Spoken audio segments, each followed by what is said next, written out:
মতবাদ ইসলামকে তিন ভাগে বিভক্ত করতে চাচ্ছে। আমার বন্ধুগণ, এই কথা বলতে গেলে আমার ভিতরে রক্তক্ষরণ হয়ে যায়। আপনারা জানেন ইন্টারন্যাশনাল সিস্টেমে যদি আপনার পরিচয় দেন আপনি মুসলিম, তখন দ্বিতীয় কলাম আসে। আপনি অনলাইনে কোনো ফর্ম পূরণ করবেন, আপনি অনলাইন ছাড়া কোনো প্রিন্টেড ফর্ম পূরণ করবেন, আপনার নিজের নাম পরিচয় লেখার পরে আপনার ধর্ম দেখবেন, ধর্ম যখন লিখবেন ইসলাম, তারপরে দ্বিতীয় অপশন আসবে সুন্নি না শিয়া, সুন্নি নাকি শিয়া। আর ইসলাম কি একটা না দুইটা? কথা বলেন, ইসলাম একটা না দুইটা? কিন্তু ইন্টারন্যাশনাল ফর্ম পূরণ করতে গেলে দুইটা অপশন আসে, ইসলাম সুন্নি, ইসলাম শিয়া। এই যে শিয়া সুন্নি বিভক্ত করে দিয়েছে, সেটাও ছিল ইহুদি সম্প্রদায়।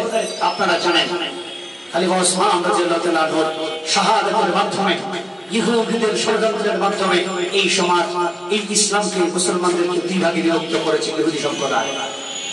আর এই যে দুটো ভাগ শিয়া সুন্নি, এই দুই ভাগ করার পরে 1100 বছর পর আবার মুসলমানদেরকে তৃতীয় ভাগে বিভক্ত করার ষড়যন্ত্র ইহুদি খ্রিস্টানদের।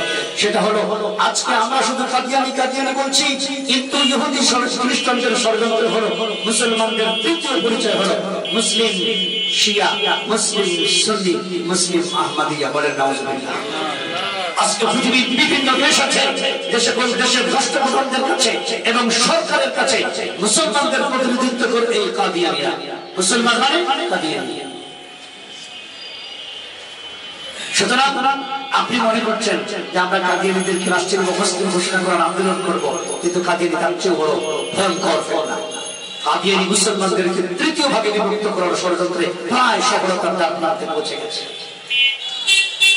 আপনারা যারা দেখেছেন তারা হয়তো বোঝেন নাই, কিন্তু আমি বুঝেছি। বিবিসি বেশ কিছুদিন আগে একটা প্রোগ্রাম করেছিল, সেটা কি বিবিসির প্রোগ্রামটা ছিল বিভেদকে নিয়ে।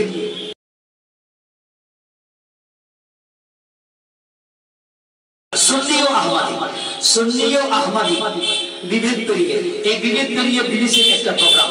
এই প্রোগ্রামের মধ্যে বিভেদ পেরিয়ে ভালো শব্দ দিয়ে তারা মুসলমানদের একজন আর একজন কাদিয়ানীদের নেতা, এই দুজনকে এক জায়গায় বসিয়ে সুন্নি আর আহমদি এই দুই ভাগে বিভক্ত করে তারা একটা বিভেদ পেরিয়ে একটা সমঝোতা মতৈক্য কোথায় হতে পারে এমন একটা প্রোগ্রামের আয়োজন করেছিল। এখনো আপনি ইউটিউবে যদি বিবিসি বিভেদ পেরিয়ে প্রোগ্রামটা সার্চ দেন তাহলে সেখানে পাবেন। সেখানে কথা বলেছে তাদের বর্তমান ন্যাশনাল আমির আব্দুল আউয়াল খান, আর কথা বলেছে মুসলমানদের পক্ষে জুলফিকার, যিনি এক সময় ধানমন্ডি 15 নম্বর মসজিদের খতিব ছিলেন, এখন নাই। তার সম্পর্কে আমাদের অভিযোগ হলো যে তিনি কাদিয়ানীদের মোকাবেলায় মুসলমানদের ইসলামকে উপস্থাপন করতে চরম ব্যর্থতার পরিচয় দিয়েছেন। আমি বলতে চাই যে দেখেন, সেখানে কিন্তু বলছে কি সুন্নি আহমদি, সুন্নি আহমদি, সেখানে কিন্তু এটা বলে নেই মুসলমান আর আহমদি। উপস্থাপনটা খেয়াল করতে হবে, সুন্নি আহমদি, মুসলমান আহমদি বলে নেই।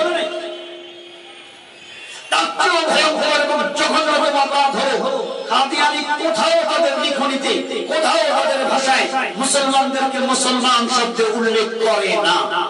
আমি চ্যালেঞ্জ করলাম, আপনারা দেখে নিয়ে, কাদিয়ানি মুসলমানদেরকে কোথাও মুসলমান শব্দে উল্লেখ করে না। কি শব্দে উল্লেখ করে? গায়রে আহমদি, গায়রে আহমদি, ও আহমদি, বাংলায় লেখে ওরা ও আহমদি, ও আহমদি, গায়রে আহমদি, এই সকল শব্দ দিয়ে তারা মুসলমানদেরকে আখ্যায়িত করে। আজকে আমরা চেষ্টা করছি তাদেরকে কাফের হিসেবে রাষ্ট্রীয়ভাবে আখ্যায়িত করবো, আর তারা বলে কি জানেন, তোমরাই তো কাফের ফতোয়ার বেড়াজালে আবদ্ধ, তোমরা আমাদেরকে কাফের কিভাবে আখ্যায়িত করার চেষ্টা করো।